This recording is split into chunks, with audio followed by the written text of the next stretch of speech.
ಉಪಮುಖ್ಯಮಂತ್ರಿ ಡಿಕೆ ಶಿವಕುಮಾರ್ ಅವರು ರಾಜ್ಯದ ಮುಖ್ಯಮಂತ್ರಿಯಾಗಲಿ ಎಂದು ಅಭಿಮಾನಿಗಳು ವಿಶೇಷ ಪೂಜೆ ಸಲ್ಲಿಸಿದರು. ಡಿಕೆ ಶಿವಕುಮಾರ್ ಅವರ ಹುಟ್ಟುಹಬ್ಬದ ಅಂಗವಾಗಿ 101 ತೆಂಗಿನಕಾಯಿ ಒಡೆದು ಅಭಿಮಾನಿಗಳು ಹರಕೆ ಕಟ್ಟಿಕೊಂಡಿದ್ದಾರೆ. ದಾವಣಗೆರೆಯ ಶಕ್ತಿದೇವತೆ ದುಗ್ಗಮ್ಮ ದೇವಾಲಯದಲ್ಲಿ ಡಿಕೆ ಶಿವಕುಮಾರ್ ಅಭಿಮಾನಿಗಳು ವಿಶೇಷ ಪೂಜೆ ಸಲ್ಲಿಸಿದರು.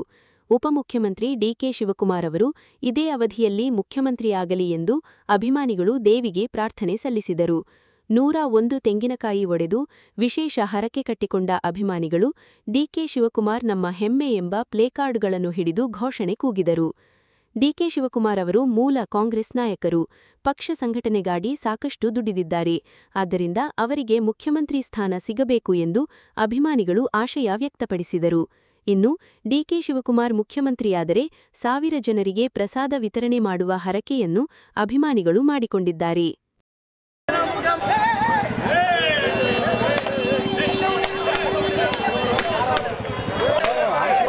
ಸಾಹೇಬ್ರು ಹೇಳ್ತಾರೆ 100% ಈ ಸತಿ ನೋಡ್ರಿ, ಪೂಜೆ ಮಾಡುವಾಗ ಬಲಗಡೆಯಿಂದ ತಾಯಿ ಹೂ ಕೊಡ್ತು ಅಂದರೆ ಆಶೀರ್ವಾದ ಸಿಕ್ಕೈತೆ ಅಂತ ಅರ್ಥ. ಅದು ನಾವು ಇವತ್ತು ಅವ್ರ ಬರ್ಡೇ 64 ವರ್ಷದ ಬರ್ಡೇ, ಅದ್ರ ಜೊತೆಗೆ CM ಆಗಲಿ ಅಂತಲೂ ಪೂಜೆ ಮಾಡಿದ್ದೀವಿ.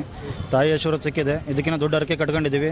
CM ಆದ ತಕ್ಷಣ ಅರಕೆ ನಾವು ತೀರಿಸೋಂಥ ಪ್ರಯತ್ನ ನಾವು ಮಾಡ್ತೀವಿ. ಇಲ್ಲಿ ಬಂದು ಇದೇ ಅವಧಿಯಲ್ಲಿ ಆಗ್ತಾರೆ ಸರ್. ಈಗ ಪ್ರಜಾವಾಣಿ ಕಾರ್ಯಕ್ರಮದಲ್ಲಿ ನೀವು ನೋಡಿರ್ಬೋದು, ಆ ಯಪ್ಪ ನಿದ್ದೆ ಮಾಡಲಿಲ್ಲ ದಿನಗಳೇ ಇಲ್ಲ.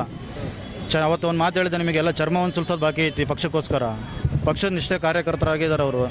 ಆ ಕಾರ್ಯಕರ್ತ ಇವತ್ತು CM ಲೆವೆಲ್ಗೆ ಹೋಗಿದ್ದಾನೆ ಅಂದರೆ ನಾವು ಎಲ್ಲ ಕಾರ್ಯಕರ್ತರಾಗಿ ಅಲ್ಲಿವರೆಗೂ ಹೋಗ್ಬೋದು ಅಂತ ಹೇಳ್ಬಿಟ್ಟು ಒಂದು ಮೆಸೇಜ್ ಕೊಡೋಂಥ ಇದು. ಅದು ನಮಗೊಂದು ಇನ್ಸ್ಪಿರೇಷನ್ ಆಗುತ್ತೆ ಸರ್. ನಮಗೆ ಕಾರ್ಯಕರ್ತರಿಂದ ಬಂದಿರತಕ್ಕಂಥವ್ರು ಡೌನ್ ಅರ್ಥದಿಂದ ಬಂದಿರತಕ್ಕಂಥದ್ದು, ಆಮೇಲೆ ನಮ್ಮ ಸಣ್ಣ ಪುಟ್ಟ ಕಾರ್ಯಕರ್ತರಿಂದ ಕಾಂಗ್ರೆಸ್ ಕಾರ್ಯಕರ್ತರಿಂದ ಬಂದಿರತಕ್ಕಂಥ ಸಾಹೇಬರು CM ಯಾರು ಡಿ ಕೆ ಶಿವಕುಮಾರ್ CM ಆಗಲಿ ಅಂತಲೇ ಇದು ಮಾಡಿದ್ರು.